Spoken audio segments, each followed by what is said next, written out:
At sa ibang balita, 3 sangkot umano sa gun running ang magkahiwalay na inaresto sa Batangas at Laguna.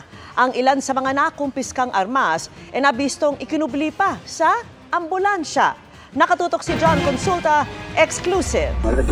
Hindi ito, boss. Paano tayo makakabili?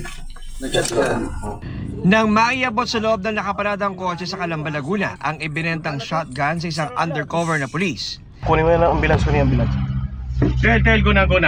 Agad kumilos ang mga operatiba ng Calabar Zone Police. Arestado ang hepe ng Barangay Police Security Officer ng isang bayan sa Calabar Zone at kasama niyang sibilyan. Nakuhaan sila ng isang shotgun at isang baril. Kinumpiska pati ang ambulansya na pinagsakyan ng grupo ng mga baril. Instead na ito ay gamitin sa mga may sakit na mga kababayan natin para dalhin sa ospital, ito po ay kanilang ginagamit sa illegal na pagbebenta ng mga firearms. Kung makikita nyo nga, ginagamitan pa nila ito ng blinker, wangwang para lang hindi sila mahuli. Sa hiwalay na operasyon sa Balayan, Batangas, naaresto rin ng Calabar Zone Police ang isang lalaki matapos magbenta ng 2 kalibre 45 baril sa isang police undercover.